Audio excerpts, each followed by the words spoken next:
에베소서 4장 12절부터 16절까지 말씀. 이는 성도를 온전하게 하여 봉사의 일을 하게 하며 그리스도의 몸을 세우려 하심이라. 우리가 다 하나님의 아들을 믿는 것과 아는 일에 하나가 되어 온전한 사람을 이루어 그리스도의 장성한 분량이 충만한 데까지 이르리니, 이는 우리가 이제부터 어린아이가 되지 아니하여 사람의 속임수와 간사한 유혹에 빠져 온갖 교훈의 풍조에 밀려 요동하지 않게 하려 함이라. 오직 사랑 안에서 참된 것을 하여 범사에 그에게까지 자랄지라. 그는 머리니 곧 그리스도라. 그에게서 온몸이 각 마디를 통하여 도움을 받음으로 연결되고 결합되어 각 지체의 분량대로 역사하여 그 몸을 자라게 하며 사랑 안에서 스스로 세우느니라. 아멘. 그리스도가 우리의 머리가 되시고 우리가 그리스도의 몸인 것은 우리가 알겠죠. 그러면은 그것을 그리스도가 우리의 머리가 되셨다, 또 우리가 그리스도의 몸이다, 어디서 우리가 알 수 있을까요? 가정에서 알 수 있죠. 가정에서 알 수 있어요. 그리고 교회에서 알 수 있습니다. 그러니까 우리는 교회 얘기만 하는 게 아니고 가정 얘기하는 거고요, 또 가정 얘기만 하는 게 아니라 교회 얘기를 하는 것입니다. 성경은 그래서 에베소 5장에 보면, 에베소 지금 4장을 읽었는데요, 에베소 5장에 보면 그리스도와 교회에 대해서 말한다라고 얘기하고 남편과 아내에 대한 이야기다, 이렇게 이야기를 했습니다. 그렇죠? 그러니까 그리스도와 교회에 대한 이야기, 남편과 아내에 대한 이야기. 그러니까 한마디로 말하면 가정에 대한 이야기고요, 그리고 교회에 대한 이야기입니다. 이게 같다는 거예요. 이게 같다. 자, 그런 거를 볼 때 가정에서 여러분 우리가 잘 생각해 보면 말이에요, 가정에서 그냥 우리가 결혼했으니까 그냥 사는 거예요?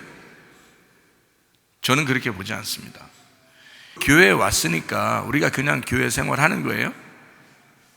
그게 아니라는 거죠. 반드시 가정생활도 마찬가지고 교회 생활도 마찬가지고 반드시 성장해야 합니다. 그러니까 그대로 있으면 절대 안 되는 거예요. 그러니까 여러분 여러분이 결혼 생활 시작할 때부터 지금까지 한 번도 자라나지 못했다면, 그러면 결혼 생활을 유지할 수가 없는 거예요. 그냥 버티고 있었다 정도로 결혼 생활을 유지했다면 뭔가 잘못된 것입니다. 교회 생활을 여러분이 뭐 10년, 20년, 30년 교회 생활 쭉 교회 생활 하다가 그 믿음에 대한 것이 주님과의 관계가 성장하지 못했다 그러면 여러분은 뭔가 잘못된 것입니다. 뭔가 기능이 정지됐거나 뭔가 이렇게 몸이 잘못됐거나 그런 거죠. 그러면 성장하지 못하잖아요. 어디가 잘못됐으니까. 그럼 반드시 뭐가 정상이라면 반드시 성장하게 돼 있거든요. 그러면 가정에서도 교회에서도 반드시 어떻게 돼야 돼요? 성장해야 되는 것입니다. 성장이 없으면 죽은 거예요. 그러니까 몸이 죽었다 그러면 성장하지 못하겠죠. 마찬가지로 그리스도와 교회의 관계가, 또 가정에서 남편과 아내의 관계가 반드시 시작과 끝에서 반드시 성장하는 관계가 되어야 된다는 거예요. 그냥 처음에 그냥 결혼했으니까 우리 그냥 어쩔 수 없이 산다, 이게 아니라 계속 성장하는 관계를 가져야 된다는 거예요. 그걸 특징으로 해야 된다는 거죠. 그러니까 저는 그리스도가 우리에게 오셔서 우리의 머리가 되신 것은 우리 몸이 자라게 하려고 하는 거예요. 그리스도의 분량에까지 우리가 자라게 하려고 주님이 우리에게 머리가 되신다는 거거든요. 그럼 그게 어디에? 교회예요. 그럼 그 교회는 뭐예요? 가정이에요. 가정에서 이루는 거라고요. 작은 단위에서는 가정에서 이루는 거고 큰 단위에서는 교회에서 이루는 것입니다. 그러면 그리스도와 교회의 관계가 뗄래야 뗄 수 없는 관계로 해서 우리를 자라나게 하려고 한다는 거죠. 그러면 자라나게 하려고 한다는 그 의미는 성장하게 한다는 거거든요. 어떻게 하면 성장할까요? 어떻게 하면 성장해요? 요즘에 아이들, 우리 교회 아이들, 이렇게 어린애들 가만히 보니까요, 다 감기 걸렸더라고요. 애기들 아장아장하는 애들이 다 감기 걸렸더라고요. 똑같이 감기 걸렸더라고요. 요즘 그랬더니 병원에서도 그게 유행이라고 그러는 것 같은데요. 이게 그 아픈 게, 감기가 이게 유행이라고 그렇게 얘기하는 것 같은데요. 왜 아픈가요? 아이들이 감기 걸린 게 왜 아픈 거예요? 성장하느라고 그런 거예요. 아프고 나면 애가 커요. 감기가 걸리면 아픈 것 같죠. 그 아프고 난 다음에 조금 지나면 애가 커 있어요. 마음도 커 있고 생각도 커 있고 키도 크고 그래요. 또 있으면 또 아파요. 또 아픈데 그 아픈 게 또 지나면 또 커요. 그 희한하죠. 그래서 이게 아픈 만큼 성장한다, 이런 얘기들이 있어요. 그런데 그게 참 옳은 말씀이거든요. 지나고 보면. 그러면 여러분을 성장시켜요.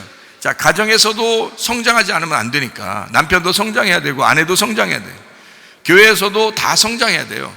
그럼 이게 성장하는 걸 어떻게 하면 성장할 수 있겠어요? 어떻게 하면 여러분 성장시키나요? 네? 가만히 교회 나오면 성장하는 거예요? 아니에요. 가정에서 그냥 가만히 있으면 여러분 성장할 것 같아요? 아니에요. 어떻게 하면 성장할 것 같아요? 금방 어린아이들 내가 얘기했잖아요. 어떻게 하면 성장한다고요? 아프면 성장한다고 그랬어요. 그러면 가정에서 그냥 처음에 결혼하자마자 딱 교회 남편과 아내가 이제 신랑 신부가 딱 돼서 결혼해서 딱 집에 갔더니 그날부터 아파, 뭐 그런 거예요? 아니죠. 그렇지 않습니다. 결혼 생활 하다 보면 반드시 어떤 일이 벌어져요. 반드시라고 뭐 꼭 얘기를 안 해도 되겠죠. 안 싸우는 사람들도 있으니까. 반드시는 아니지만 그래도 대부분 충돌이 일어나죠. 싸움도 일어나고 충돌도 일어나고 그럽니다. 그러면 충돌이 일어날 때 나는 너한테 나쁜 짓을 할 거야 하고 충돌을 일으켜요? 아니면은 좋은 얘기 해주려고 충돌을 일으켜요? 좋은 얘기 해주려고 충돌을 일으켜요. 그러니까 난 너한테 싸가지 없게 오늘 행동할 거야, 그래서 오늘 충돌을 할 거야, 이래서 하는 사람이 없어요. 그러려고 한 게 아니라 너 왜 이래? 이렇게 합니다. 시작을, 그죠? 당신은 왜 이래? 그렇죠? 자, 당신은 왜 그래? 라고 얘기하는 것은 지금 잘했다는 거예요? 못했다는 거예요? 당신은 왜 이렇게 착해? 뭐 이런 얘기예요? 당신이 왜 이렇게 요리를 잘해? 이런 얘기, 그런 거 아니죠? 당신 왜 이래? 할 때는 뭔가 어디 좀 문제가 있다는 거 아니에요? 그죠? 자기가 볼 때, 자기가 생각할 때 A라고 생각했는데 B를 한 거예요. 그래서 왜 B를 해? A가 맞는데? 이렇게 생각을 한 거죠. A라고 하는 것을 해야 되는데 B라고 해서 자기는 지금 뭐라고 한 거잖아요, A가. 그러면 B라고 이제 자기가 행동한 것을 A가 얘기한 거를 자기가 그래? A라고 하는 것도 있구나, 이렇게 받아들이면 얼마나 좋아요. 그런데 자기가 또 이제 그걸 고집을 안 꺾죠.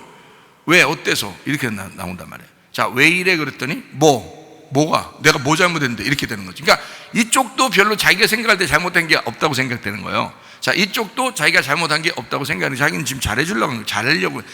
왜 이래라고 하는 것은 내가 생각하는데, 내가 생각하는 게 A가 맞는데 왜 B라고 행동했느냐 이거거든요. 왜 잘못했느냐 이거예요. 그러면 그거를 솔직히 생각해봐요. 지금 여기서 얘기 들을 때는 다 이게 이해가 돼. 근데 집에 가면 이해가 안 돼. 또 잘 들어봐봐요. 그러면 이쪽에서 날 틀렸다고 얘기를 하는 거잖아. 그러면 그거를 그런가 하고 받아들이면 되잖아요. 그거를 받아들이면, 그 충고를 받아들이면서 내가 어떻게 되겠어요? 찔리죠. 찔리니까 그 찔린 만큼 아프죠. 내가 틀렸구나. 왜 날 틀렸다고 이렇게 지적하지? 기분이 좀 안 좋죠. 그런데 그걸 통해서 이렇게 생각하는 사람도 있구나, 그걸 받아들이면 어떻게 돼요? 이 사람이 성장하게 되겠죠. 근데 성장하지 못하게 이쪽에서 얘기했는데 그걸 갖다 탁 밀어냈어요. 밀어내고 내 생각은 이런데 뭐 잘못했어? 이러면 이제 이만큼 저 사람의 의견으로 내가 성장하는 기회를 잃어버리는 것입니다. 그렇죠? 안 들어 쳐먹어요. 안 들어 쳐먹어. 뭔 얘기를 하면 들으면 얼마나 좋아요. 그렇죠? 그렇구나 이러면서, 그래. 자식이 얘기해도 말해요, 들으면 돼. 그냥 요즘 애들은 다 그런가 보다 이러면서 들어보는데 니네 의견은 또 그런가 보다 그러잖아요. 그러면 그걸 부모가 들으면서 성장을 할 수 있거든요. 그러면 부모가 얘기하면요, 또 들어야지. 들으면 될 거 아니에요. 부모님 세대에서는 이렇게 얘기하는 거구나. 부모는 또 이걸 원하는 거였구나. 내 생각이 좀 짧았을 수도 있겠다 하고서 받아들이면 둘 다 성장하는 거 아니에요. 그죠? 그런데 이걸 받아들이기 싫은 거죠. 여러분, 신세대하고 구세대하고 어떻게 구분하는지 알아요? 신세대가 뭐예요? 신세대가. 구세대가 뭐고? 예? 이게 신식을 신세대라고 그러죠? 구식을 구세대라고 그래요. 폐세대는요? 폐경기 온 것처럼 끝난 세대예요, 그거는. 예? 그러니까, 자, 신세대, 구세대. 자, 누가 신세대예요? 누가 신세대고 누가 구세대예요?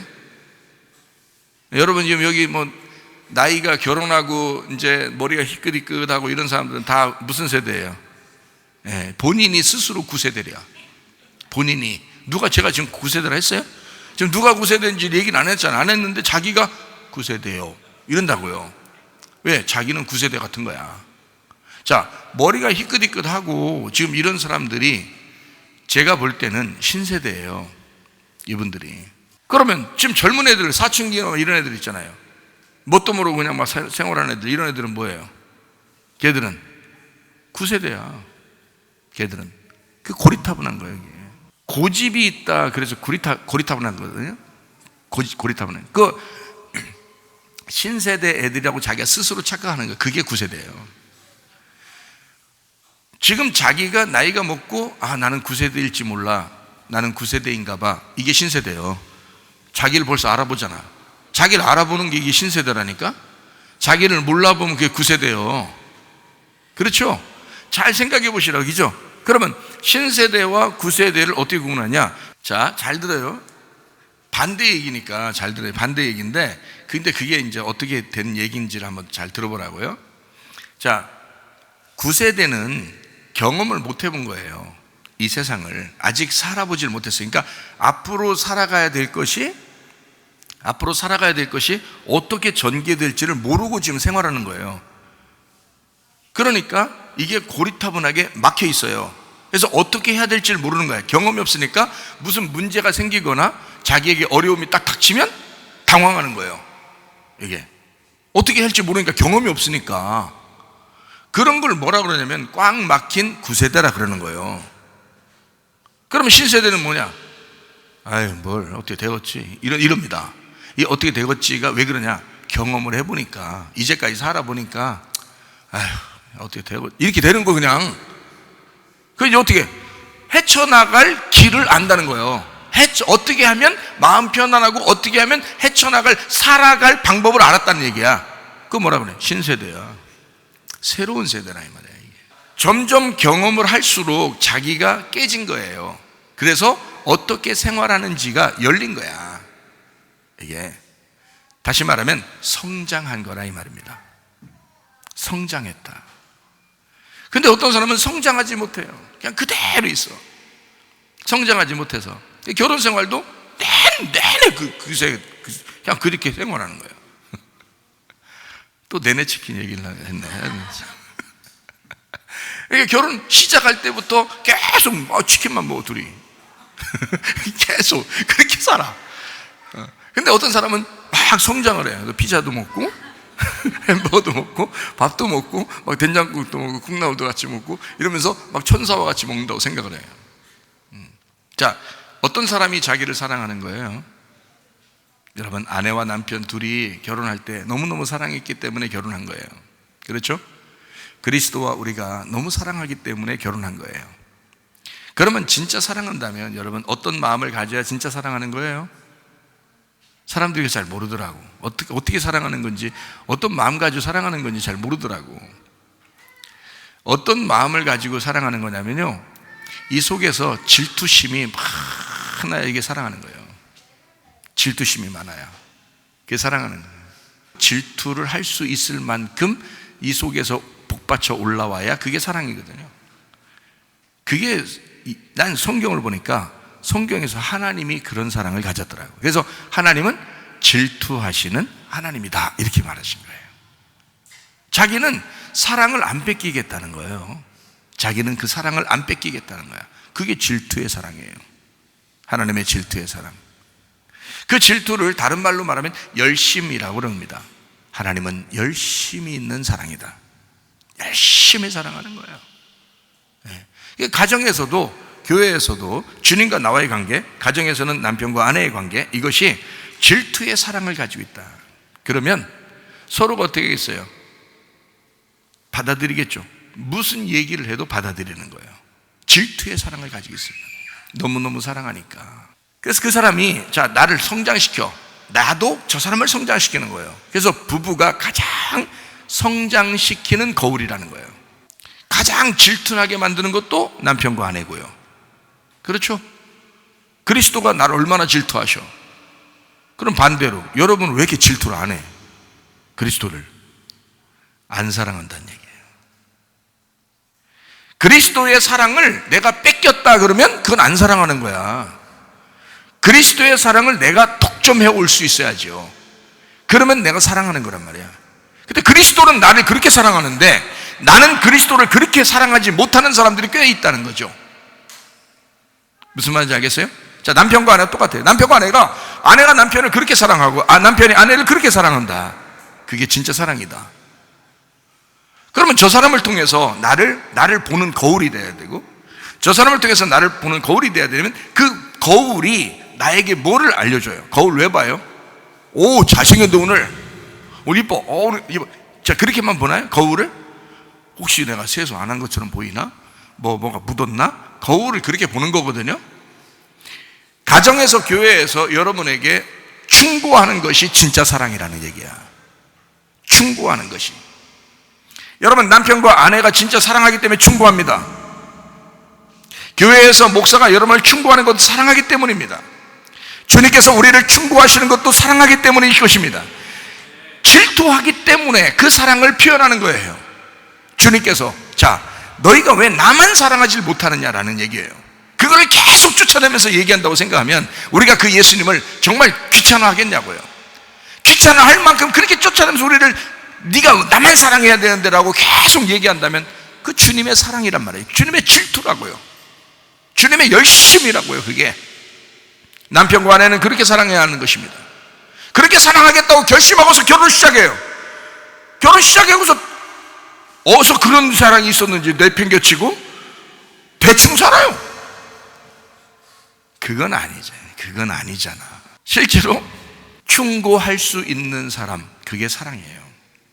가만히 생각해 보니까 충고는 누가 했다 봤더니 가족들이 합니다. 가족들이. 다른 사람들이 충고하기가 쉽지가 않아요. 아빠 잘못 이런 잘못 생각했어. 이렇게 하면 안 돼. 그거요, 자녀들이 아빠한테 얘기해요. 왜 그럴까요? 다른 사람들이 아빠한테 감히 얘기할 수 있을까요? 목사한테? 못해요. 근데 우리 자녀들은 해요. 왜? 아빠가 더 좋은 아빠 되게 하기 위해서. 그렇죠?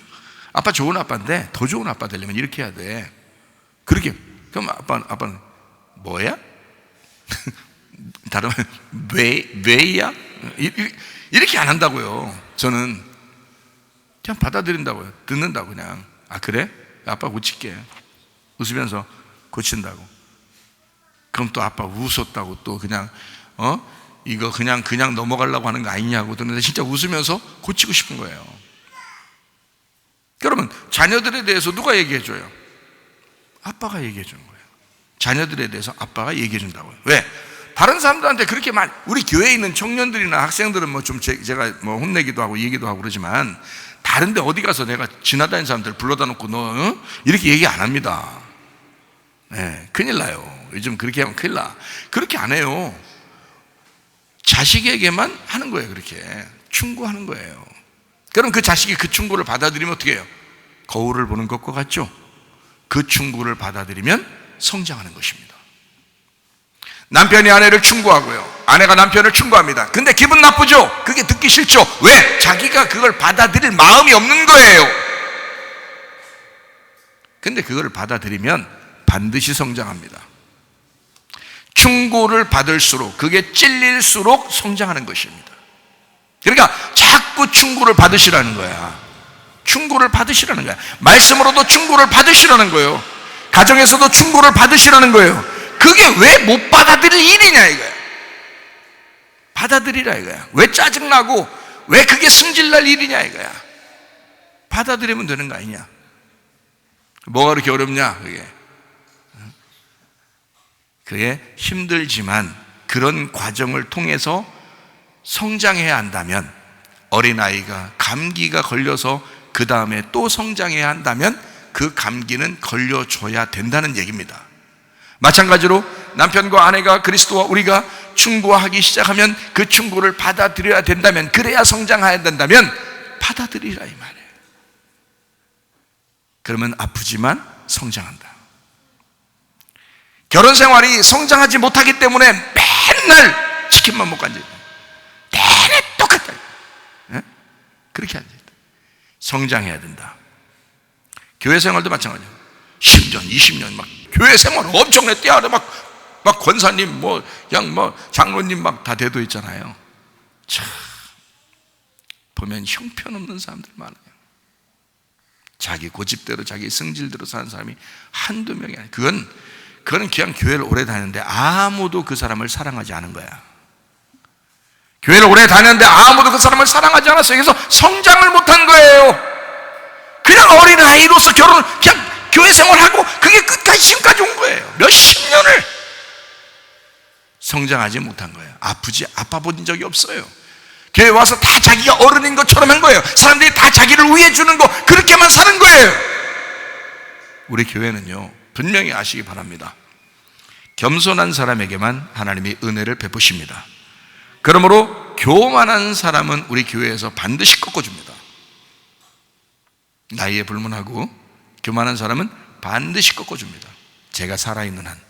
물론 내가 먼저 주님을 만나러 갈지라도 여러분은 그렇게 충고를 받으셔야 되고, 여러분은 그렇게 교만하지 말고 계속 꺾어서 겸손한 사람이 되면 은혜를 받는다. 베드로전서 5장 5절에 말씀하고 있는 내용이죠. 그러니까 반드시 충고를 받아라. 그리고 성장하는 삶을 살아봐라. 그러면 여러분에게 큰 유익이 될 것이다.